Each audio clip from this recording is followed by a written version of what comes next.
বিশ্বের সবচেয়ে শক্তিশালী নৌবাহিনী আজ আতঙ্কের সাগরে ভাসছে।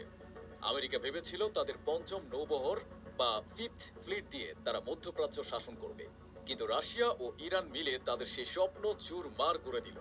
ক্রেমলিন থেকে তেহরানে পৌঁছে গেছে রাশিয়ার সবচেয়ে উন্নত ও ভয়ঙ্কর অস্ত্র ওরেশনিক হাইপারসনিক মিসাইল। ইরানের পরিকল্পনা পরিষ্কার।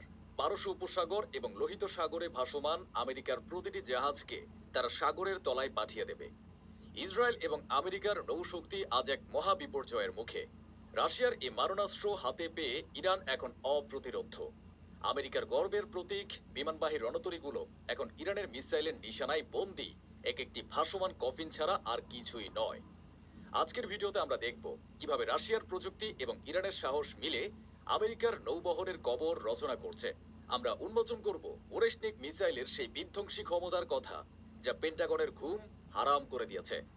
কিন্তু প্রশ্ন হলো, কেন রাশিয়া তাদের সবচেয়ে গোপন এবং শক্তিশালী ওরেশনিক মিসাইল ইরানের হাতে তুলে দিল? এটি কি মধ্যপ্রাচ্যে আমেরিকার দাদাগিরি শেষ করার চূড়ান্ত পদক্ষেপ, নাকি পুতিনের প্রতিশোধ? আমেরিকার ফিফথ ফ্লিট বা পঞ্চম নৌবহর, যাকে বলা হয় সাগরের রাজা, তা কিভাবে ইরানের নতুন মিসাইলের সামনে অসহায় হয়ে পড়বে?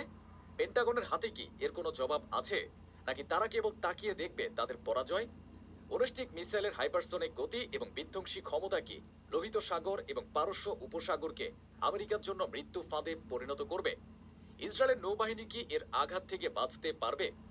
ইসরায়েল এবং আমেরিকার যৌথ নৌশক্তি ধ্বংস করে ইরান কি মধ্যপ্রাচ্যের একচ্ছত্র অধিপতি হতে যাচ্ছে? এর নতুন সমীকরণে কি তৃতীয় বিশ্বযুদ্ধের দামামা বাজছে? আমেরিকা কি এবার লেজ গুটিয়ে পালাবে? এই সব প্রশ্নের উত্তর জানতে এবং সাগরের বুকে চলা এই মহাকাব্যিক সংঘাতের প্রতিটি মুহূর্ত দেখতে ভিডিওটিতে একটি লাইক দিয়ে শেষ পর্যন্ত আমাদের সাথেই থাকুন। চলুন মিসাইলের গর্জনে কান পাতা যাক। ঘটনার সূত্রপাত হয় রাশিয়ার এক ঐতিহাসিক সিদ্ধান্তের মাধ্যমে। মস্কো ঘোষণা করেছে যে তারা ইরানকে তাদের মোস্ট অ্যাডভান্সড নেভাল আর্সেনাল বা সবচেয়ে উন্নত নৌ অস্ত্র সরবরাহ করবে। আর এই সরবরাহের তালিকায় শীর্ষে আছে ওরেশনিক মিসাইল। ওরেশনিক কোনো সাধারণ মিসাইল নয়, এটি রাশিয়ার নতুন প্রজন্মের হাইপারসনিক ব্যালিস্টিক মিসাইল। এটি শব্দের চেয়ে 10 গুণ দ্রুত গতিতে ছুটে চলতে পারে।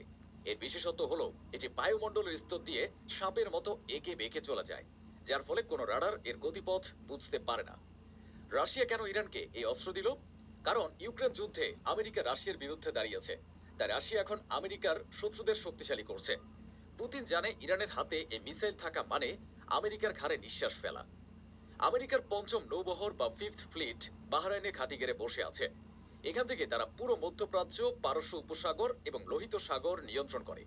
তাদের কাজ হলো তেলের প্রবাহ ঠিক রাখা এবং ইসরায়েলকে সুরক্ষা দেওয়া। কিন্তু এই বিশাল নৌবহর এখন ইরানের সহজ টার্গেটে পরিণত হয়েছে, কারণ বিমানবাহী রণতরীগুলো বিশাল আকারের হয় এবং এগুলো ধীরে চলে। ইরানের হাতে থাকা ওরেশনিক মিসাইল মাত্র কয়েক মিনিটের মধ্যেই এর রণতরীগুলোকে আঘাত হানতে সক্ষম। আমেরিকা এতদিন ভাবতো তাদের এজিস মিসাইল ডিফেন্স সিস্টেম তাদের বাঁচাবে, কিন্তু রাশিয়ার এই নতুন মিসাইল ইজিস সিস্টেমকেও বোকা বানাতে পারে।